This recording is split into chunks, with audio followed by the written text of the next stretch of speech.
pada anak usia atau pada anak sekolah dasar ya dituliskan sesuai dengan apa yang ingin kita bahas dalam penyuluhan tersebut. Kemudian di dalam subtopik ini, nanti kan dalam judul utama atau topik utama itu kan ada pokok bahasanya, misalnya dari manajemen waktu. Nah, sebenarnya dituliskan secara lebih detail ya. Di dalam manajemen waktu, saya pengen memberikan penyuluhan tentang manajemen waktu pada eh, siswa SMA gitu. Nah, di dalamnya itu kan tentu ada pokok bahasanya ya, sama ada definisi manajemen waktu itu seperti apa, kemudian cara melakukan manajemen waktu, kemudian eh, apa ya, kadang kan dalam manajemen waktu kita menemukan beberapa hambatan ya dalam memanage waktu. Nah, hambatan apa saja yang biasa kita temui dalam manajemen waktu, dan terakhir mungkin tips dan trik. Jadi ada 4 subpokok bahasan itu bisa dituliskan di sini di bagian subtopik. Kemudian sasaran ini ya, target kita ya, kita mau melakukan penyuluhan itu pada siapa? Pada ibu-ibu, pada anak remaja, atau pada mahasiswa, siapapun itu silakan dituliskan. Tempat jelas ya, lokasinya mau di mana kita melakukan pendidikan kesehatan, hari dan tanggal dituliskan saja. Kita merencanakan pendidikan itu di tanggal berapa, kemudian waktu di sini, durasi waktu yang kita perlukan. Nah, ini di sini yang butuh estimasi yang cukup akurat ya. Jadi artinya kalau kita harus tahu dulu ya, kita tuh mau tujuannya apa sih? Oh, tujuannya saya mau melakukan ini, bisa pendidikan kesehatan mengenai healthy parenting skill. Berapa banyak sih topik yang yang mau saya sampaikan? Misalnya itu pokok bahasanya cukup luas ya. Saya harus membahas tentang mulai dari definisi sampai mengajarkan juga, sehingga mungkin butuh waktu 90 menit. Tapi ada beberapa topik-topik yang dia waktunya hanya singkat ya. Misalnya saya cuma mau jelasin tentang manajemen waktu itu mungkin setengah jam sudah cukup. Nah, silakan diestimasi di sini. Itu. Kemudian setelah identitas SAP-nya selesai, kita masuk ke bagian SAP-nya. Pertama kita tuliskan tujuan instruksional umum. Ini tujuan besar dari pendidikan kesehatan yang mau kita lakukan. Misalnya setelah dilakukan pendidikan kesehatan itu, apa sih yang mau kita capai? Misalnya saya pengen nih setelah ini ya, dalam konteks ini ya, setelah saya menjelaskan mengenai healthy parenting skill selama 1 kali 90 menit, saya berharap responden itu bisa paham mengenai cara merawat bayi yang benar gitu. Nah, silakan itu disesuaikan dengan masing-masing topiknya. Nah, coba saya mau tanya satu perwakilan, apa ya? Hmm, Syifa Nuraida, coba Mbak Syifa. Halo Mbak Syifa. Iya, Oke, Ibu. baik. Misalnya mau melakukan topik atau memilih topik apa untuk pendidikan kesehatan atau penyuluhannya, contoh. Topiknya ya, Ibu. Contohnya apa? Kamu pilih apa? Kamu pengen apa? Bentar, Ibu. Yang ringan aja, misalnya apa? Tentang diet yang sehat gitu ya. Boleh. Iya, kayak kesehatan ibu hamil gitu, boleh nggak, Ibu? Kesehatan ibu hamil. Yang spesifik apa? Kalau kesehatan ibu hamil itu kan luas ya. Jadi topik di sini harus spesifik. Misalnya dari kesehatan ibu hamil itu saya mau fokus pada ini, cara mencegah preeklamsi. Itu kan jelas ya, itu juga masuk kesehatan ibu hamil. Tapi kalau Hmm, kesehatan ibu hamil itu kan luas ya. Coba dicari topik yang lebih spesifik apa. Atau misalnya saya mau menjelaskan tentang nutrisi pada ibu hamil, itu kan spesifik ya. Gitu. iya, Coba Ibu. dari kesehatan ibu hamil apa yang mau diambil.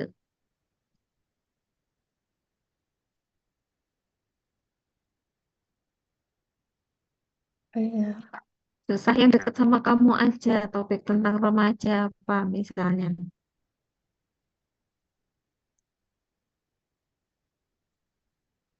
Misalnya apa, Syif? Bentar, Ibu. Apa dia misalnya gini ya, sederhana ya, cara eh, atau misalnya personal hygiene pada saat menstruasi gitu. Itu kan bisa ya. Atau Iya, Ibu. misalnya bisa apa, coba coba apa, topik apa?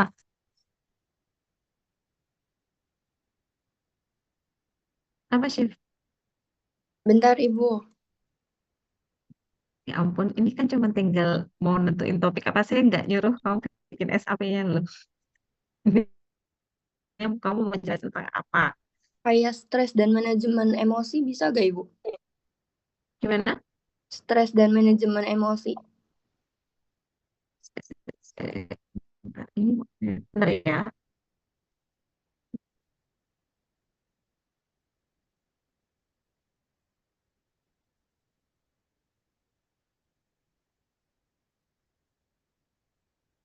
Gimana? Mau stres dan Manajemen emosi.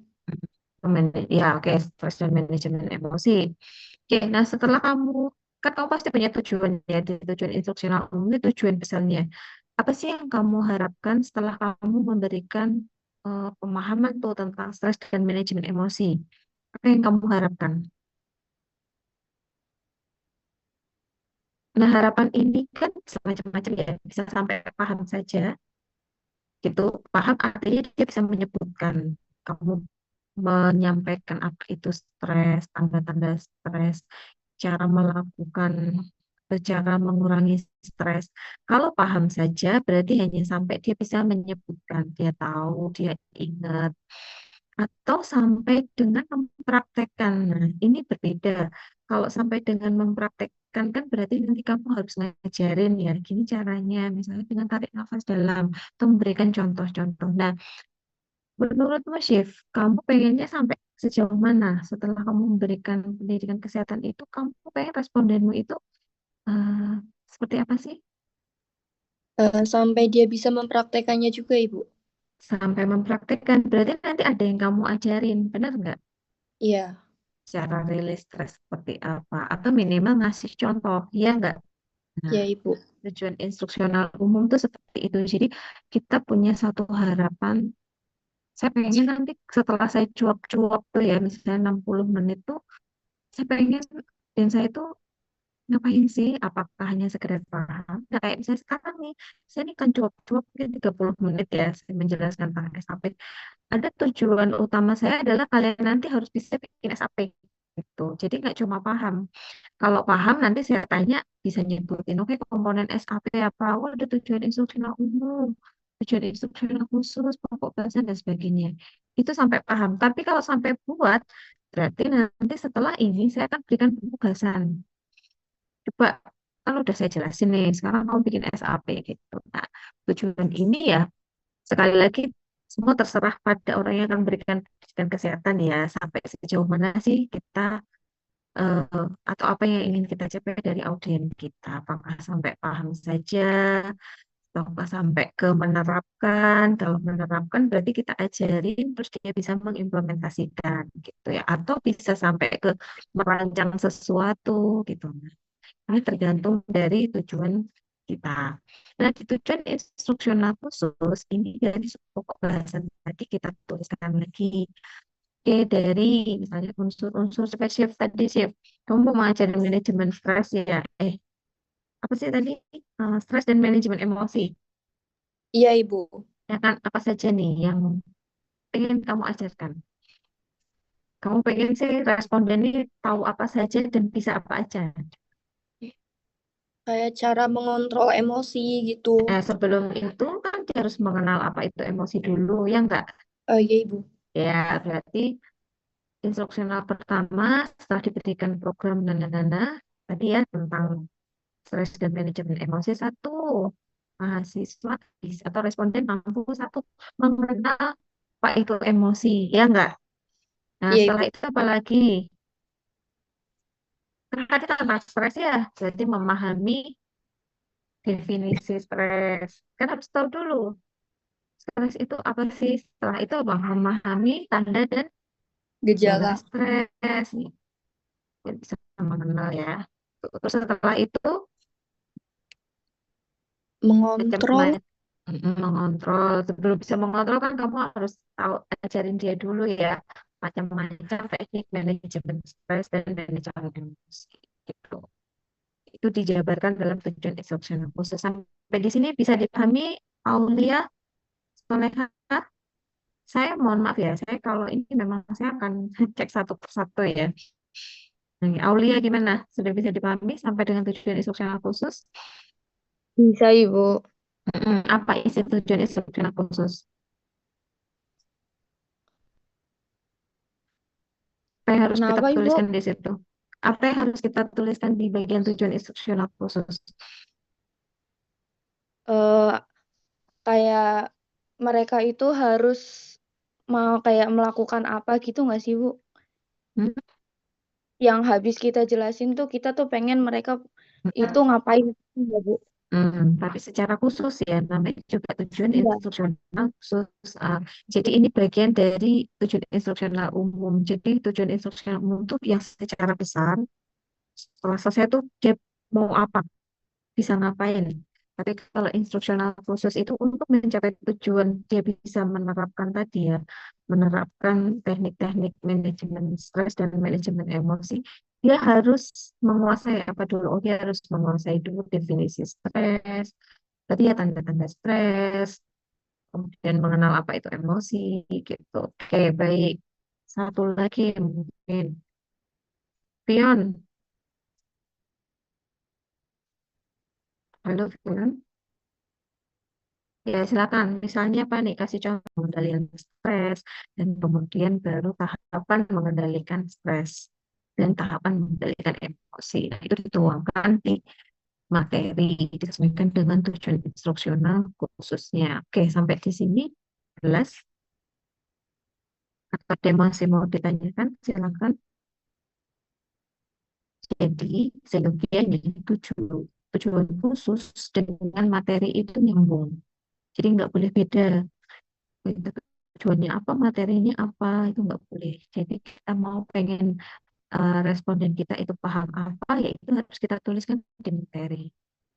Atau sebaliknya, di materi kita banyak, tapi tujuan instruksional khususnya dikit, itu juga nggak boleh. Jadi harus nyambung. Sampai di sini bisa dipahami. Bisa, Ibu. Ada yang mau ditanyakan dulu sampai materi? Cukup ya. Oke, baik. Sekarang ke metode. Nah, kalau di metode ini tadi kita sesuaikan dengan tujuan instruksional umum dan khusus kita. Misalnya, kan tadi saya pengennya dia bisa tadi ya, misalnya si siapa Shiva tadi pengen bisa mempraktekkan ya enggak menerapkan kan manajemen emosi dan stres, berarti metode ini kan nggak mungkin hanya ceramah saja ya kan. Kalau ceramah ini kan kayak gini satu kata, pasti ada diskusi. Nah, kalau tujuannya dia bisa melakukan, berarti kan harus ada proses apa? Demonstrasi. Nah, sehingga metode ini disesuaikan dengan tujuan kita. Mau sejauh apa sih? Bahkan di sini mungkin tidak hanya demonstrasi ya, mungkin bisa jadi metodenya sampai ke simulasi gitu ya, simulasi dan demonstrasi, atau bahkan sampai ke praktek mandiri. Nah, silakan metode ini dituliskan sesuai dengan tujuan yang mau kita capai, sejauh mana. Semakin tinggi tujuan kita, maka semakin banyak metode yang harus kita lakukan. Kalau tujuannya cuma paham, ceramah sama diskusi cukup. Tapi kalau sampai melakukan, dia bisa melakukan, berarti harus ada tindakan kita mempraktekkan. Berarti tindakan praktek itu demonstrasi atau simulasi. Kalau sampai ke mengubah sikap, oh, berarti kayak ini nggak bisa hanya demonstrasi, saya butuh sampai role play. Karena ada tujuan-tujuan yang saya pengen nih, saya pengen mahasiswa gitu ya, memiliki sikap yang positif gitu terhadap adanya sebuah perubahan. Saya pengen menerapkan satu eh, satu kebijakan baru ya. Kemudian saya berharap mahasiswa itu bisa menerima kebijakan saya. Mungkin ceramah saja nggak cukup, wah cuma masuk kuping kiri, keluar kuping kanan. Berarti saya butuh satu metode yang lebih strong, lebih kuat. Misalnya apa? Oh, saya harus role play atau ada sosiodrama, bisa menggambarkan situasi di mana ada seorang mahasiswa disuruh sama dosennya untuk melakukan tindakan tertentu, tapi dia menolak, ternyata dampaknya seperti ini. Ternyata misalnya kalau kita nggak patuh sama aturan yang ditetapkan oleh Polri itu kita dampaknya seperti itu. Nah, kadang bisa sampai sejauh itu, sampai ke role play, sampai ke sosiodrama, tergantung tujuan kita apa. Misalnya nih teman-teman pengen melakukan pendidikan kesehatan tentang bahaya merokok pada remaja atau tentang pentingnya menggunakan helm gitu. Kalau cuma bilang helm adalah pentingnya, tekniknya, bahayanya, saya yakin itu mungkin hanya masuk ke link ya, terus keluar lagi sebelahnya. Tapi untuk bisa memberikan gambaran yang cukup kuat, mungkin tidak hanya ceramah, ada ceramah iya, ada diskusi iya, dan ada pemutaran video atau bahkan tadi role play. Saya diperangkan nih pura-puranya naik motor, terus tiba-tiba kecelakaan, Pak. Ternyata setelah kecelakaan itu kepalanya mengalami bisa benturan yang keras sehingga dia akhirnya dirawat di ICU. Nah, kan jadi memberikan sesuatu yang lebih strong. Oh iya ya, kalau saya helm tuh bisa kayak gitu loh.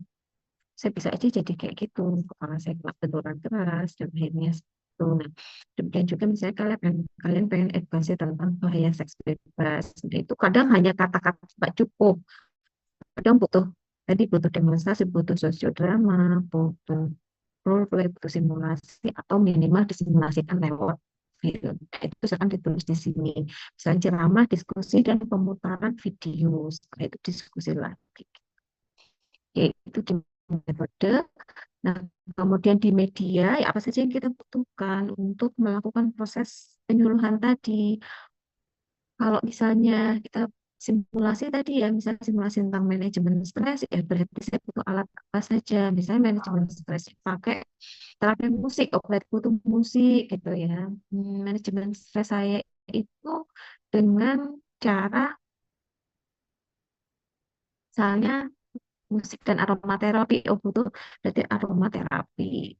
Ya, ini disesuaikan. Terus biar nanti audiens saya itu lebih paham, saya nggak mungkin dong cuma cuang-cuang aja, nggak pakai media bantu. Oh, saya mau kasih leaflet atau saya mau kasih poster atau video. Silakan dituliskan di sini, gitu ya. Ini disesuaikan dengan audiens kita. Kalau audiensnya banyak, ya nggak mungkin kita pakai poster ya. Poster itu kan kecil, mungkin bisa leaflet satu persatu. Kalau kita massal berarti butuh satu media yang lebih kuat, misalnya video. Tuh, di bagian, nah, di bagian poin 7 kegiatan penyuluhan silakan. Ini kita kalau satu cek tadi mau kita bagi jadi satu, dua, tiga, empat, lima. Lima bagian. Bagian pertama ya pasti kita pembukaan dulu menyapa gitu ya, kemudian memperkenalkan diri, menjelaskan tujuan. Kalau menurut teori pendidikan ya, justru yang paling pertama itu yang justru yang paling penting itu di bagian pembukaan. Kita harus bisa gain attention, menarik perhatian. Karena biasanya kalau di sini gagal, di bawah-bawahnya itu juga gagal. Nah, menarik perhatian ini macam-macam.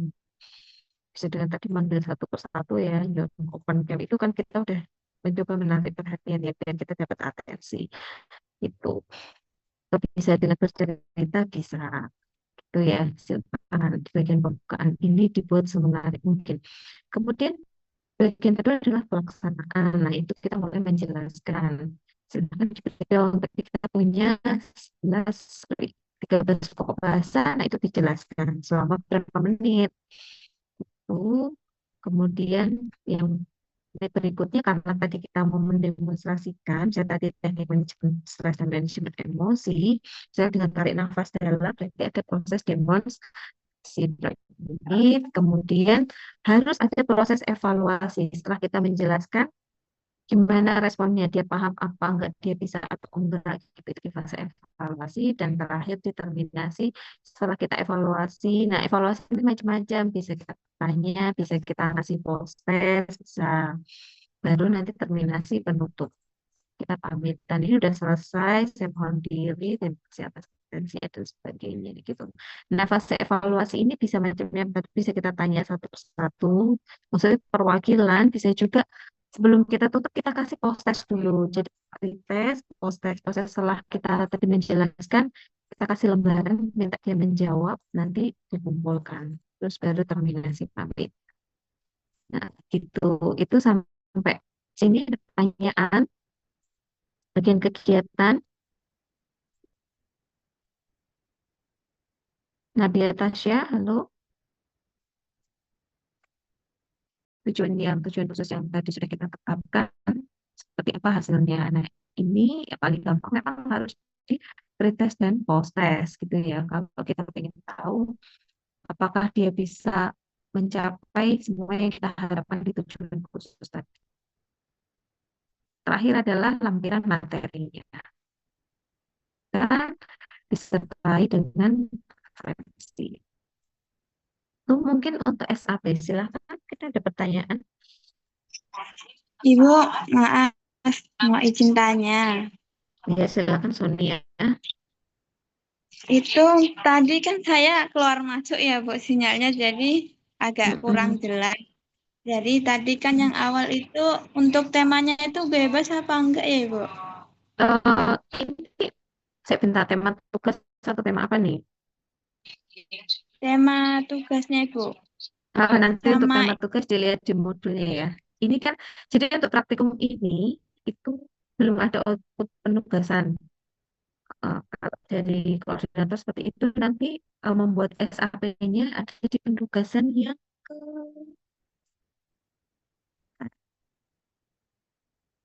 yang ketiga. Jadi praktikum yang ketiga nanti baru ada penugasan. Jadi ini masih sekedar memahami apa itu SAP ya. Kemudian nanti di sama penugasan ketiga ya. Nah, itu baru pembuatan video SAP dan fungsi kesehatan. Saya cek dulu ya, tugas ketiga itu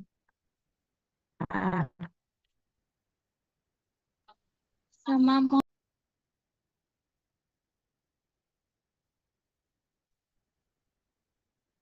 SAP itu nanti di praktikum ketiga ya. Sebentar, praktikum ketiga. Pembuatan video SAP dan promosi kesehatan. Nah, di sini ternyata untuk topiknya adalah nih, tentang ini ya. Nih.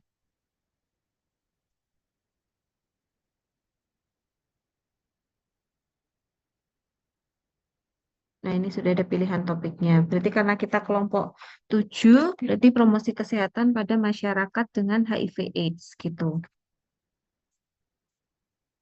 Kemudian ini tugasnya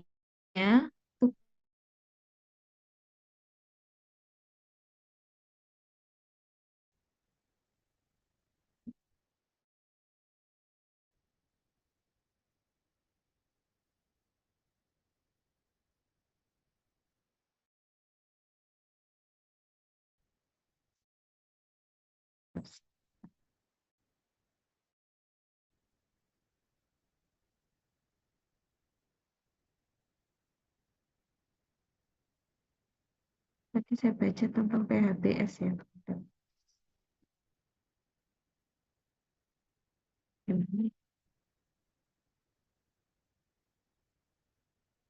Nah, ini.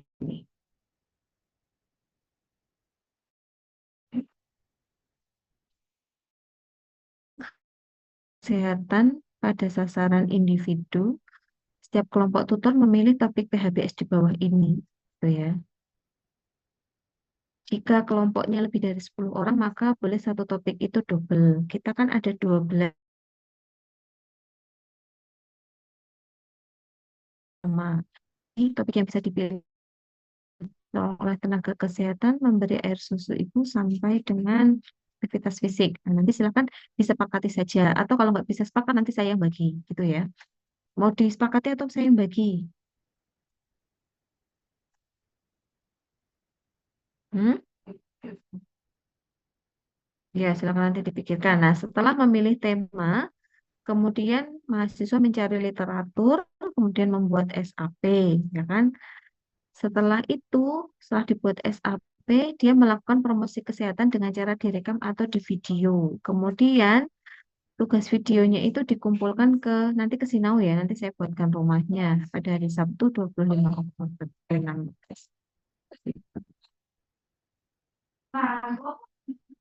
Itu ya untuk yang SAP. Nah, sebelum tugas SAP nanti di tanggal di tanggal ini 2 Oktober nanti ada pembuatan media promosi kesehatan. Gitu. Kalau ini nanti berbeda.